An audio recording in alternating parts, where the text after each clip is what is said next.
Amen. Before I get started this morning, I will ask Brother Sherman if he would come and lead us a song. We're trying to get Sherman to get up here. He gave me the nod while ago and said, okay. Before we do the message, we will get Sherman to come up and lead us a song. Now, here's the catch. He leads the song, and I'll pick the song. But no, I'll let him pick his own song if he wants to.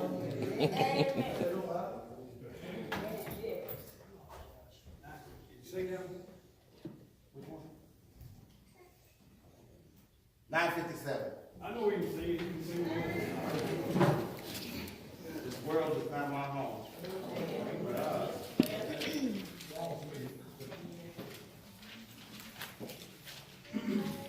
957. Everybody got it? Let's share our voice.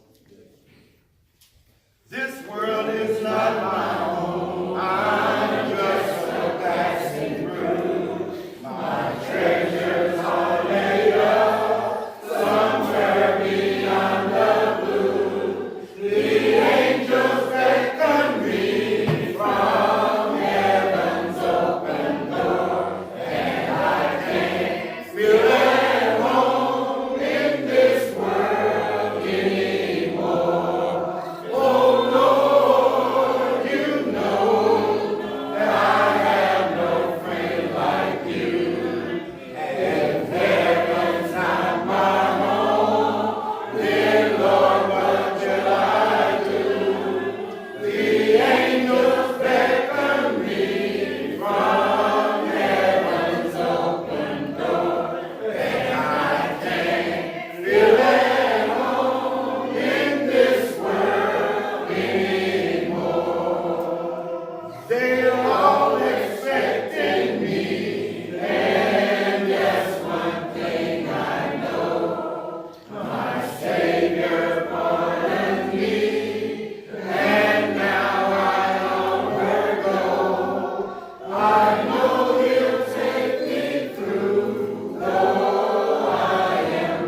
sing right and pray right. I'm on the battlefield, and I can walk right and talk right and sing right and pray right. I'm on the battlefield, and I'll keep on bringing souls to Jesus by the service that I appreciate Brother's sermon for that. This morning, I'm just thankful. I'll tell you, I'm thankful. Just so glad that God has spared us to be here again. I think we take for granted sometimes that we're going to be here this time next week. You know, we don't know if we're going to even be here when we leave out of this building. Time is short. And so we need to be about God's business. I remember Jesus when he was small, he said, he was asking him a question. He said, I need to be about my Father's business. We need to be about God's business. We got our own business, and we tend our own business, but we need to be about God's business. Because God is the one that woke us up. He's the one that took care of us from the early existence up until now. And he still takes care of us. Even when we ain't so good. He still takes care of us. You know, sometimes you can be so bad that the people that take care of you don't want to fool with you. But thank God, he still takes care of us. Even when we do bad. And one thing I would like to say to you, church, don't grow weary. Please. Don't grow weary. I know sometimes it's hard. It's tough. You want to quit. You want to give up. But you know, I thought about this here once, and I was driving down this road. Old road in it. I mean, that road is just horrible. You know what I'm talking about. We hit the ditches, and you know we're about to slide into the tree, and I mean it's just rough. You do all you can to try to hold that car. Bump, bump, bump. So all you do is just drive down. And then all of a sudden you hit the pavement, and it smooth out. It ain't always gonna be bumpy, y'all. Sometimes it's gonna be rough though. But you're gonna have to hold the wheel. Hold the wheel. You gotta keep your eye on the road, because if you look off, you can hit the tree. That's right. Now that's why we go fishing. I drive all the time. I drive because Cook hit the tree. I'm just telling old Cook all the time. But he hit the tree because he always looking on the side of the road. Because think about Cook, and he's observing now. Because he's always seeing, he'll see a squirrel up in a tree from a mile away. He'll see it. Everything, he see everything. But he don't see what's in front of him. So I drive most of the time. But that's all right. I just get to tell on him. You don't want to grow weary. We understand it's some tough times. It's rough. But it's going to get better. God will help us. One day, we stay faithful. What did the song say? This world is not my home. I'm just passing through. But it also said, if heaven's not my home, what you gonna do? So we don't want to get to that question right there. Because if heaven's not your home, Lord, we in bad shape. So in Luke chapter 24, start at verse number 1 through 8. Just going to take a little time. I think the last time that I was here, I think I had the subject, who are you talking to? So this one here, I kind of just backed it up and said, who are you listening to? Is that what I put in there? Who are you listening to? Okay. Y'all make sure I'm on the same page with y'all. Who are you listening to? And in Luke chapter 24, about verse number 1, he says, now on the first day of the week, very early in the morning, they came into the supper, bringing the spices which they had prepared, and certain others with them. And they found the stone rolled away from the supper. And they entered in and found not the body of the Lord Jesus. And it came to pass, as they were much perplexed thereby, behold, two men stood by them in shining garments. And as they were afraid and bowed down their faces to the earth, they said unto them, why seek ye the living among the dead? He's not here, but is risen. Remember how he spake unto you when he was yet in Galilee, saying, the Son of Man must be delivered into the hands of sinful men and be crucified, and the third day rise again. Now listen to verse number 8. And they remembered his words. We need to remember his words. If we're going to make it through this life, we need to remember his words. Because his words is life.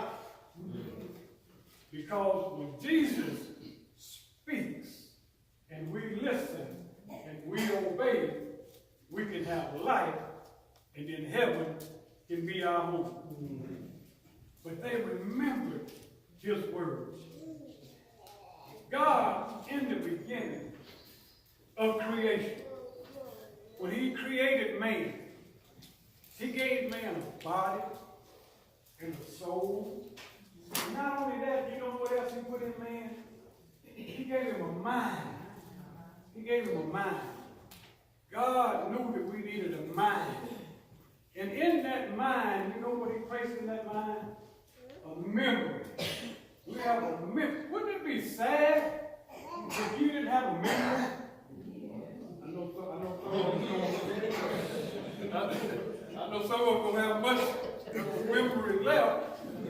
But if man didn't have a memory, if you didn't have a memory, you would have no history with you.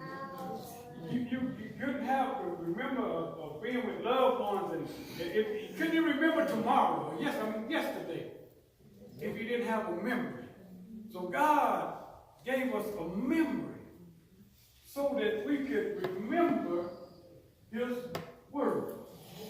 Not only is it good just to read his word, a lot of us read the Bible, but we don't remember it.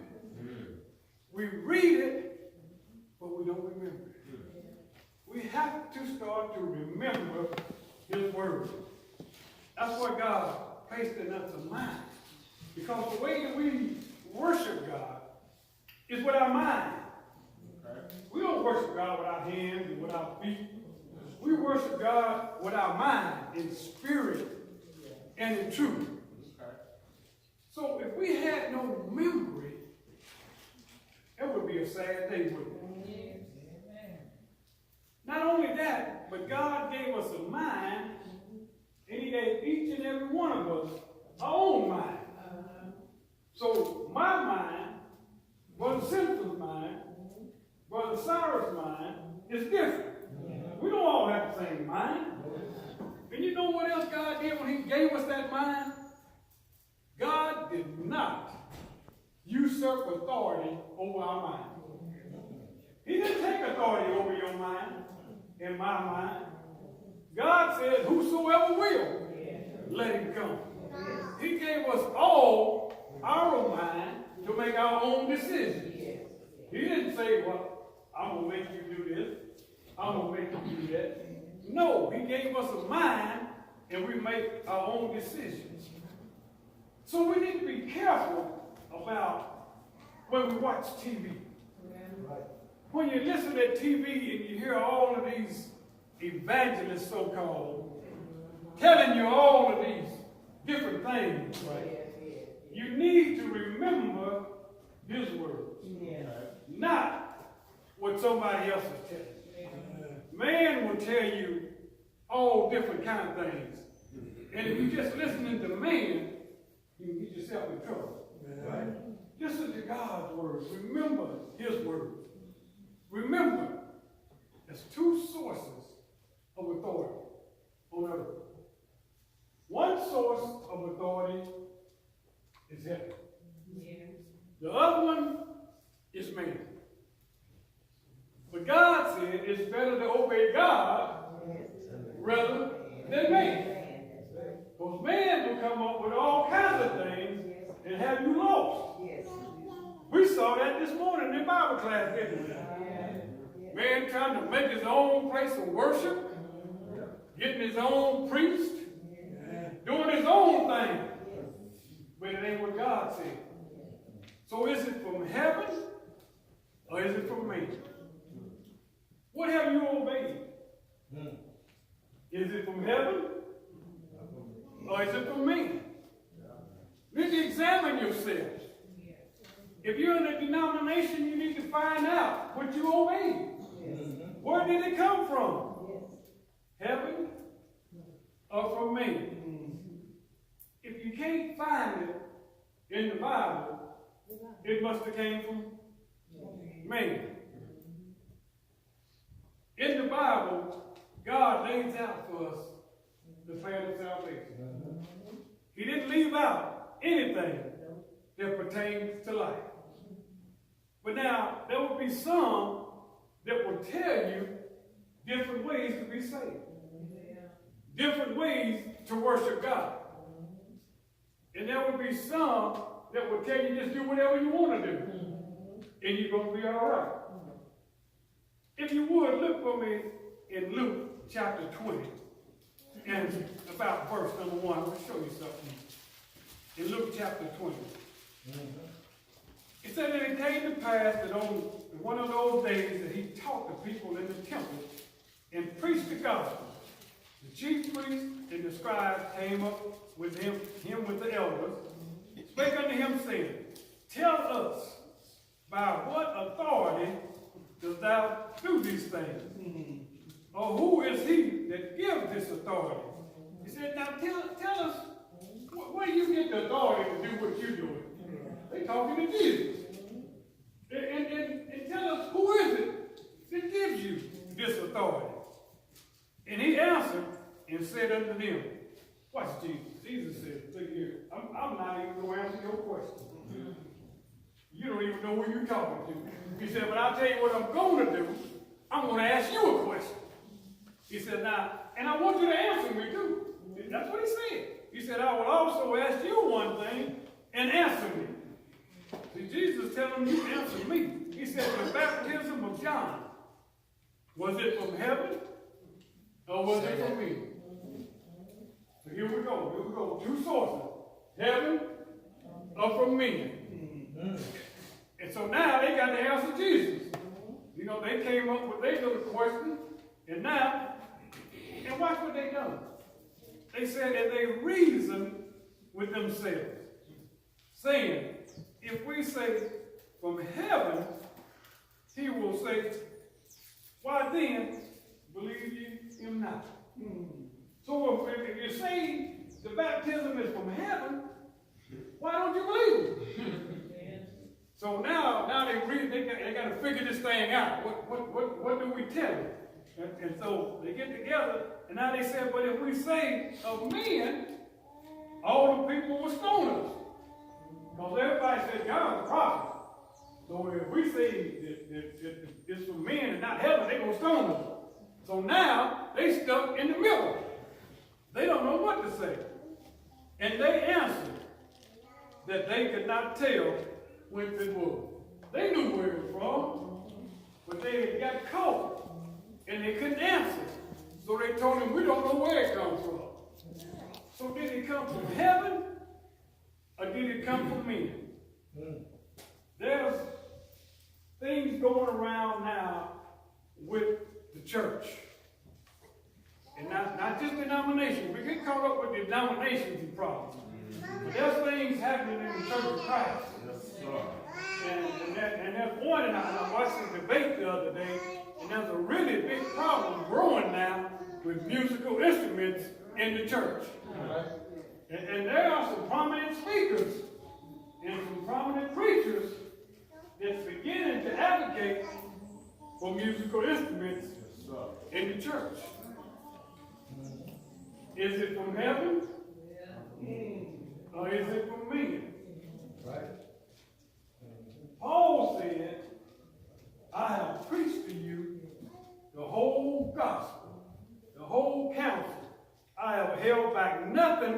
from you that pertaineth to salvation, didn't he? He said, I told you everything. And he spoke not a word about musical instruments. Right. Where did it come from? Did it come from man? Or did it come from him? We have, in this day and time, a church now that says it's boring.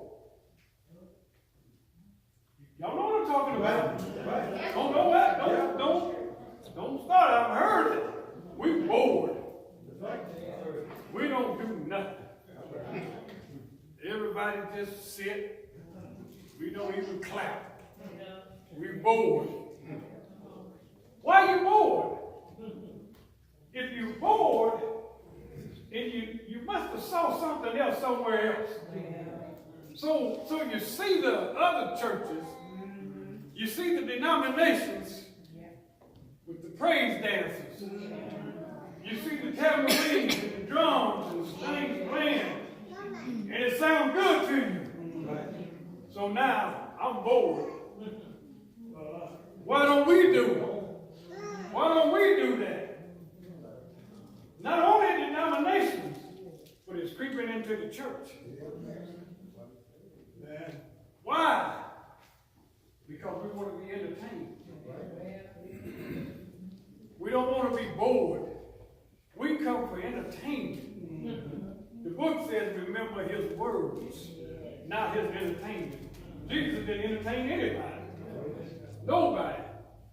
Jesus came to preach the word, to preach the gospel. Jesus came and done what God had him to do. God sent him down here. He preached the word. So, in talking to people now, they will tell you, oh, you listening to Apostle Paul. Paul wrote that. John wrote that. Well, where did the authority come from? Did it come from heaven? Or did it come from man?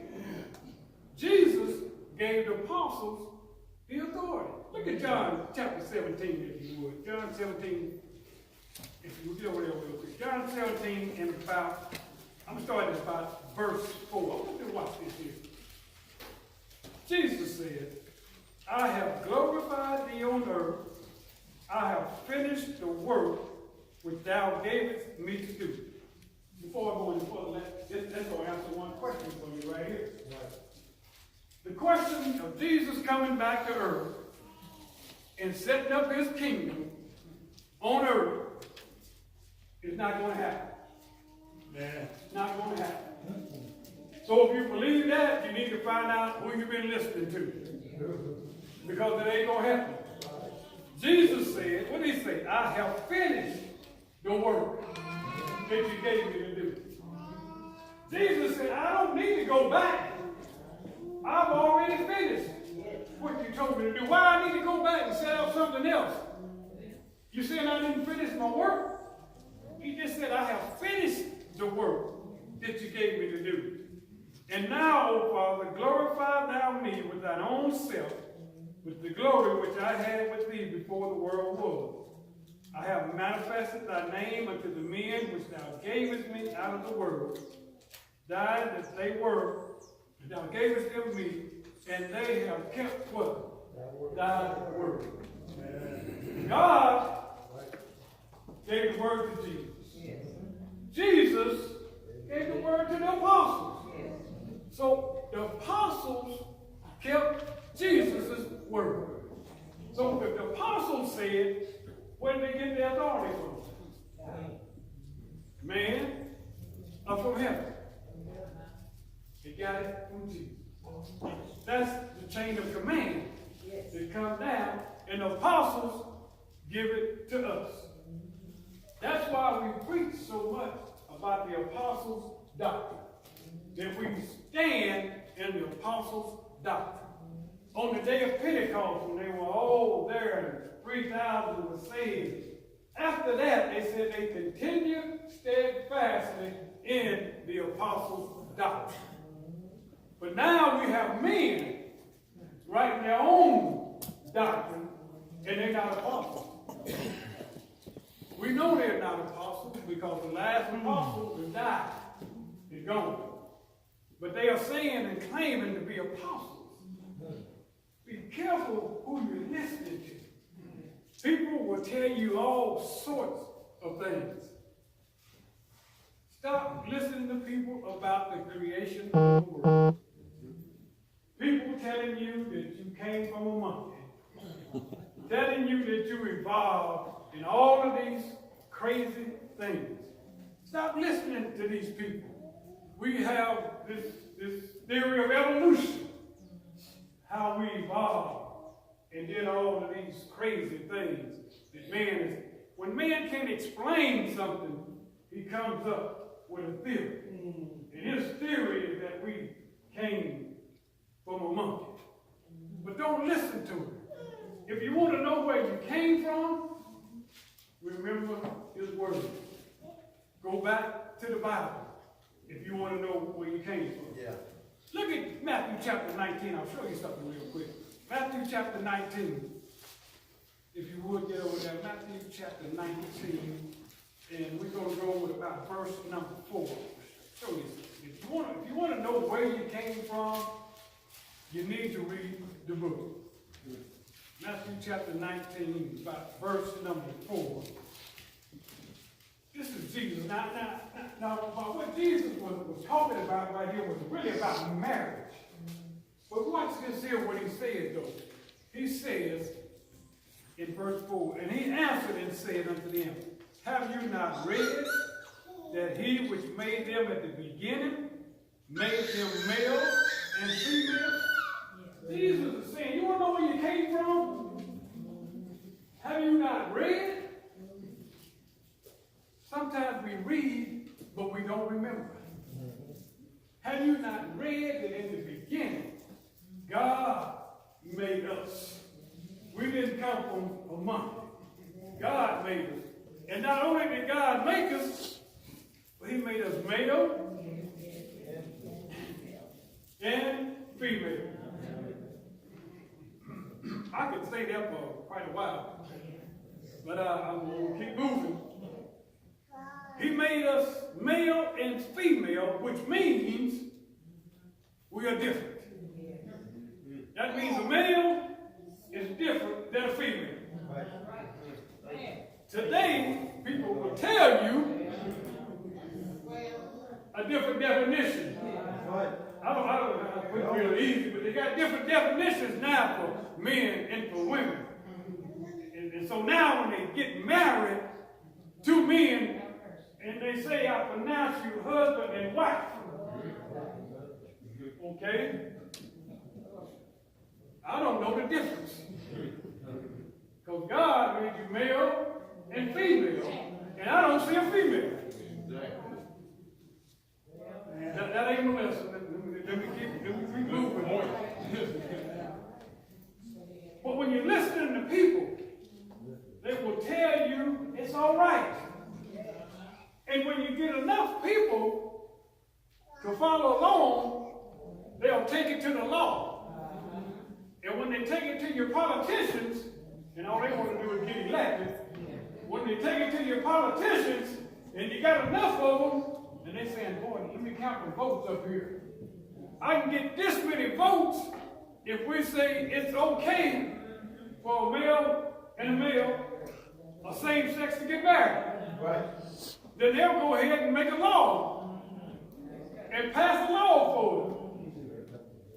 But did it come from heaven? Or did it come from me? You need to be careful who you listen to. People will tell you all kinds of things.